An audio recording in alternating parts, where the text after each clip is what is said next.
വിടവുകളിൽ കൂടി മുടിചൂട പടയാളികളുടെ കുടുമുടികൾ കിടകിട തകിടം മറിച്ചുകൊണ്ട് അസ്തമയ സൂര്യനെ സാക്ഷിയാക്കി ശ്രീഭൂതനാഥന്റെ സന്നിധിയിലെ നെടുങ്കുതിരയിൽ ഇതാ സൂര്യദേവന്റെ പൊന്നുകിരണങ്ങൾ പീതവർണ്ണമാർന്ന പൊൻകിരണങ്ങൾ തട്ടി പ്രതിഫലിച്ചുകൊണ്ട് ഇതാ ചാത്തന്നൂരിന്റെ മക്കളുടെ കരുത്തുറ്റ കരുതലങ്ങളിൽ വെട്ടിയാൽ വെട്ടേൽക്കാത്ത കരുവെട്ടിക്കാതലിൽ കടന്നെടുത്ത കരുത്തുറ്റ കരുതലങ്ങളിലേറ്റി ഇതാ കടന്നു വരികയാണ്. അവിടെ തിരിയട്ടെ, അത് ആ ഭാഗത്തൊന്നും തട്ടിത്തിരിക്കുക.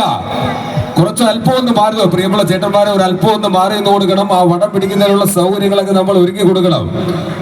വളരെയേറെ ശ്രമകരമായുള്ള ഒരു കർമ്മമാണ്, അല്ലെങ്കിൽ ഒരു ആയോധന കലയാണ് നമ്മുടെ ശ്രീഭൂതനാഥന്റെ പൊന്നുകുതിര. പടിഞ്ഞാറൻ ചക്രവാളത്തിലെ സൂര്യദേവൻ പോലും ഒടിഞ്ഞും തെളിഞ്ഞുമായി മേഘപാളികൾക്കിടയിലൂടെ ഭഗവാൻ ശ്രീഭൂതനാഥന്റെ പൊന്നുകുതിരയെ വീക്ഷിക്കുന്ന അസുലഭമായ മുഹൂർത്തം ഇതാ ചാത്തന്നൂരിന്റെ ചുണക്കുട്ടന്മാരുടെ മുന്നോട്ട് തട്ടിത്തിരിക്കുക.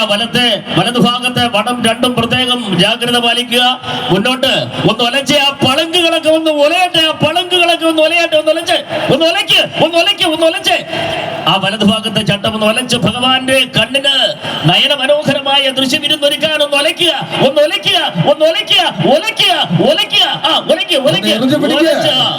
അതുപോലെ ഭഗവാന്റെ ആ മനസ്സ് നിറയട്ടെ. ആ പളങ്കുകളൊക്കെ തന്നെ ആകാശത്തെ നക്ഷത്രങ്ങളെ പോലെ ആ പളങ്കുകളൊക്കെ ഒലയട്ടെ.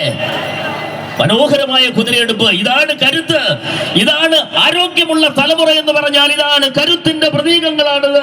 അലകടലിൽ പോലെ ആരോഗ്യത്തോടു കൂടി നെടുക്കുതിരയെടുത്തുകൊണ്ട് ഒന്നാം റൗണ്ട് പൂർത്തിയാക്കി രണ്ടാം റൗണ്ടിലേക്ക് കടന്നുകൊണ്ടിരിക്കുക.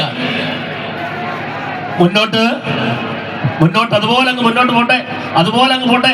മതമാത്സര്യ ബുദ്ധികളില്ലാതെ ചാത്തന്നൂർ ശ്രീഭൂതനാഥന്റെ നെടുങ്കുതിരയെ ചാത്തന്നൂരിന്റെ മക്കളുടെ കയ്യിൽ സുഭദ്രമായും സുരക്ഷിതമായും ഇതാ ഒന്നാം റൗണ്ട് പൂർത്തീകരിച്ചുകൊണ്ട് രണ്ടാം റൗണ്ടിലേക്ക് സ്കെയിൽ വെച്ച് അളന്നു കുറിച്ചതുപോലെ ഒരേ കണക്കിന് ശ്രീഭൂതനാഥന്റെ പൊന്നുകുതിരയെ ഇതാ ക്ഷേത്രസന്നിധിയെ വലം വയ്ക്കുന്ന അസുലഭമായ മുഹൂർത്തം.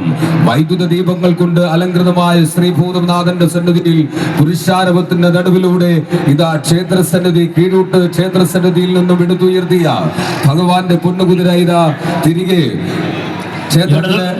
ഇടതുഭാഗത്തെ വടം ശ്രദ്ധിക്കുക, ഇടതുഭാഗത്തെ വടക്കാർ ശ്രദ്ധിക്കണം. ആരും തന്നെ കാഴ്ചക്കാരായി നോക്കി നിൽക്കാതെ ആ തോൾ കൊടുത്ത് അങ്ങോട്ട് കയറണം. അതാണ് വലതുഭാഗത്തെ ചട്ടത്തിലേക്ക് ആള് കയറണം. വളരെ മനോഹരമായ കുതിര.